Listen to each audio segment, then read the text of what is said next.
Hello दोस्तों, GK by Rajiv Ranjan में आपका स्वागत है। निम्नलिखित में से कौन सी विधि प्रत्येक शिक्षक द्वारा प्रयोग करनी चाहिए? ऑप्शन है विश्लेषणात्मक, संश्लेषणात्मक, संश्लेषणात्मक विश्लेषणात्मक, केवल विश्लेषणात्मक, केवल संश्लेषणात्मक। सही आंसर है विश्लेषणात्मक संश्लेषणात्मक यानी एनालिटिकल। दूसरा प्रश्न है हमारा सूची 1 जिसमें शिक्षण सूत्र है और सूची 2 जिसमें इसके मुख्य प्रतिपादक है। तो पहले सूची में है संपूर्ण से अंश की, स्वाध्ययन, भावना का प्रशिक्षण। सूची 2 जो मुख्य प्रतिपादक लिस्ट है उसमें गेस्टाल्ट साइकोलॉजी, डाल्टन, मॉन्टेसरी और फ्रोएबल। कूट है इनके 1 का 1, 2 का 2, 3 का 3, 1 का 1, 2 का 3, 3 का 2, 1 का 2, 2 का 3, 3 का 1 और डी है 1 का 2, 2 का 1 और 3 का 3। चूंकि संपूर्ण से अंश की इसके गेस्टाल्ट साइकोलॉजी है और स्व अध्ययन डाल्टन किए हैं, भावना का प्रशिक्षण जो है वो मॉन्टेसरी और फ्रोएबल है, इसलिए सही आंसर है 1। अगले प्रश्न की ओर बढ़ते हैं। प्रश्न है निम्नलिखित में से कौन सा कथन शिक्षण की प्रकृति को दर्शाता है? ऑप्शन है यह एक कला है, यह एक विज्ञान है, यह विज्ञान एवं कला दोनों है। ऑप्शन डी है यह न तो कला है और न ही विज्ञान है। सही आंसर है यह विज्ञान एवं कला दोनों है। अगला प्रश्न फिर सूची 1 और सूची 2 है। सूची 1 शिक्षण का स्तर है और सूची 2 इसके मुख्य प्रस्तावक है।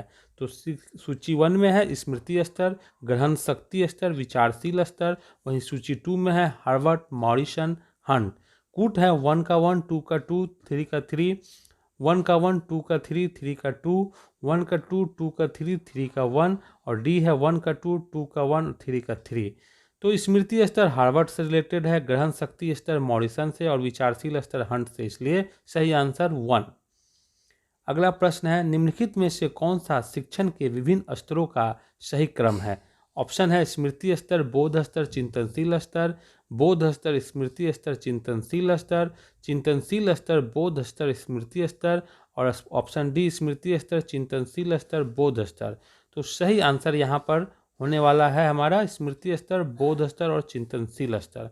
अगला प्रश्न है निम्नलिखित में से कौन सा शिक्षण अधिगम प्रक्रिया यानी टीचिंग लर्निंग प्रोसेस का स्वतंत्र चर है? शिक्षक, शिक्षार्थी, संस्थान, माता पिता। सही आंसर है शिक्षक।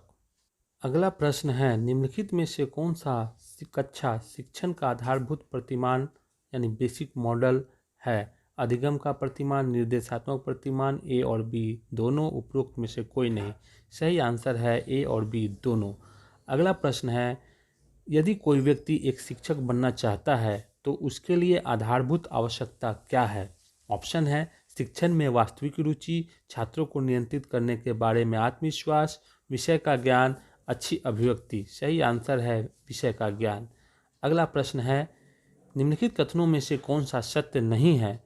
शिक्षण सिर्फ एक कला है, शिक्षकों को केवल प्रशिक्षित किया जा सकता है, शिक्षक सदैव पैदाइशी होते हैं। उपरोक्त सभी सत्य नहीं है। सही आंसर है उपरोक्त सभी सत्य नहीं होते हैं। अभी तक चैनल को सब्सक्राइब नहीं किए हैं तो कर लें और बेल बटन दबा दें। निम्नलिखित में से शिक्षक में सबसे वांछित कौशल कौन सा है? शिक्षक द्वारा कही गई बात का छात्र की समझ में आना, निर्धारित पाठ्यक्रम पूरा करना, शिक्षण के समय छात्रों को मानसिक रूप से स्थिरीकृत यानी रिलैक्स रखना, कक्षा की गतिविधियों के बारे में उच्च अधिकारियों को सूचित करना। सही आंसर है शिक्षक द्वारा कही गई बात का छात्र की समझ में आना। प्रश्न है निम्नलिखित में से कौन सा क्रम शिक्षण के 3 स्तरों को दर्शाता है? क्रम है शिक्षण का स्मृति स्तर, शिक्षण का बोध स्तर, शिक्षण का चिंतनशील स्तर, शिक्षण का पेडागोजिकल स्तर। तो यहाँ हम देखते हैं कि पहला स्तर शिक्षण की स्मृति स्तर होगा, दूसरा स्मृति के बाद बोध स्तर होगा और तीसरा जो है चिंतनशील स्तर। तो ये तीनों खूबियाँ जो है किस कूट में है? तो यही हम देखते हैं, यहाँ कूट दिए हुए 1 2 3, 2 3 4, 1 3 4, 1 2 4। तो पहला कूट होगा 1 2 3। अगला प्रश्न है निम्नलिखित में से शिक्षण में कौन सा मुख्य परिवर्तन आधुनिक समय में मुख्यतः देखने को मिलता है? ऑप्शन है यह शिक्षार्थी केंद्रित होती जा रही है, यह प्रशिक्षु केंद्रित होती जा रही है, यह समूह केंद्रित होती जा रही है। उपरोक्त में से कोई नहीं। तो अभी के सिनारियों में हम देखते हैं कि जो परिवर्तन है वो शिक्षार्थी केंद्रित होती जा रही है, यानी ऑप्शन ए सही आंसर है। प्रश्न है, जब शिक्षार्थी आत्मनिर्देशित यानी कि सेल्फ डायरेक्टेड होता है तो ऐसी स्थिति को दर्शाने के लिए निम्न में से कौन सा शब्द का प्रयोग किया जाता है? ऑप्शन है पेडागोजिकल, एंड्रागोजिकल, दूरस्थ शिक्षा, उपरोक्त में से कोई नहीं।